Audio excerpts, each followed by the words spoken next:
உங்களுடைய ஏவுதலுக்கும் உங்களுடைய பொய் வழக்கிற்கும் நாங்கள் ஒருபோதும் அஞ்சுபவர்கள். இப்ப இந்த மேடையில நின்று கொண்டிருக்க போகும்போது கூட அண்ணா அவர்களுக்கு வழக்கு சம்பந்தமாக அழைப்பு வந்தது.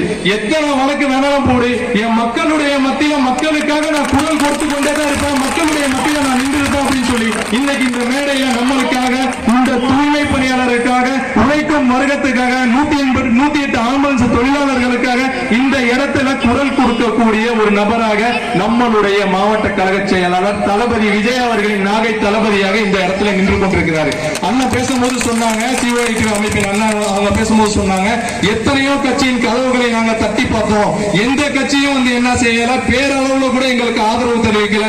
எங்களுக்கு ஆதரவு தெரிவித்து மக்களோடு மக்களாக இன்னைக்கு ஒரு சக்தி இந்த இடத்துல நிக்குதுன்னா தமிழ்நாட்டுடைய தூய சக்தி அது தமிழக வெற்றி கழகம் தான் என்று சொல்லிக்கொண்டு வரக்கூடிய 2026 சட்டமன்ற தேர்தலில் நமது வெற்றி தலைவர் தளபதி அவர்களை தமிழகத்தின் முதலமைச்சராகவும் நமது விசில் சின்னத்தில் அனைவரும் வாக்குகள் அளித்து பெருவாரியான வாக்குகள் வித்தியாசத்தில் தமிழ்நாட்டுக்கு ஒரு விடிவு காலம் வேண்டும் என்று நினைக்கக்கூடிய நம்மளுடைய தாய்மார்கள் அனைவரும் ஒன்றி திரண்டு நம் தளபதி அவர்களை முதலமைச்சராக்க வேண்டும் என்று கூறி இந்த மேடையில் எனக்கு பேசுவதற்கு வாய்ப்பளித்த எங்களது மாவட்ட கழக செயலாளர் அண்ணன் மா சுகுமாரன் அவர்களுக்கும், எங்களது சிஓஐடி அமைப்பின் அண்ணன் சிவகுமார் அவர்களுக்கும், மற்ற நிர்வாகிகள் அனைவருக்கும் எனது நன்றி. பாருங்க, திமுக செய்த ஒரு பெரிய சாதனை என்றால் இங்க தலைமை அரசு மருத்துவமனை, நம்ம நாகப்பட்டினத்தில் தலைமை அரசு மருத்துவமனைய அவசர சிகிச்சை பார்க்கிற மாதிரி அவ்வளவுக்கு கொண்டு வந்ததுதான் திமுகவோட ஆட்சி. அதான் சொல்றாங்க, பஸ் ஸ்டாண்டே கட்டல, கடைக்குள்ள ஏன் விடுறாங்க. அப்பனா எவ்வளவு முறைகேடுகள், எவ்வளவு. பஸ் ஸ்டாண்டே கட்டல, 2 புள்ளர் தான் அங்கங்க போட்டு வச்சிருக்கிறேன். அது கட்டாமலே கடைக்கு ஏன் ஹோட்டலுக்கு ஏன் ஓங்கச்சி எடுத்துக்க. இதெல்லாம் என்னடா? இங்க பொறுப்பு அமைச்சர் ஒருத்தர் என்ன செய்யறார், வந்து ஒரு பார்வை விடுறார். பார்வை விடும்போது இங்க வருகிற அவர் வரும்போது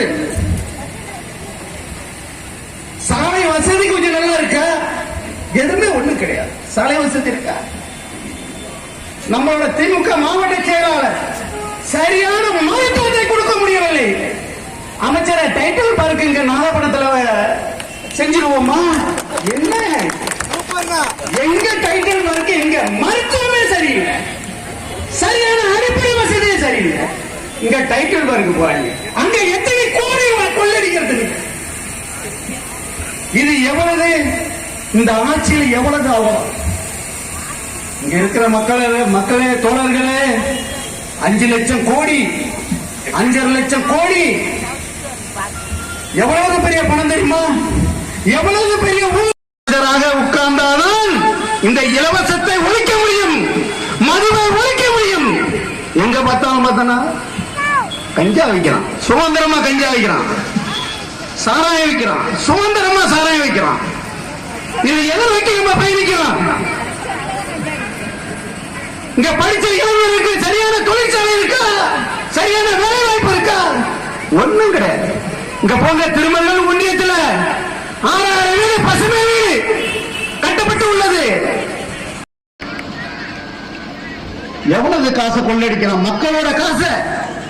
இலவச பஸ், ஓசி பஸ் சொல்றோம், ஆனா 5.5 லட்சம் கோடி கடன். இந்த கடனை இப்படி பல லட்சம் கோடி ஆட்சி பண்ணிருக்கிறாங்க. இருக்கிற கட்சிக்கான கூட்டணி கட்சிக்கான தெரியுது, எனக்கு அங்க போனாதான் 500 கோடி 100 கோடி எனக்கு கிடைக்கும், எனக்கு சீட்டு கிடைக்கும், அங்க காசு கொடுப்பான்னு போறோம். எவன் மக்களோட நலத்துக்கு வேண்டிய யாரும் வரவில்லை. எனக்கு 5 சீட்டு தருவியா, 10 சீட்டு தருவா, அதுதான் பேர். அப்ப நம்ம எதை நோக்கி போறோம்? மக்களோட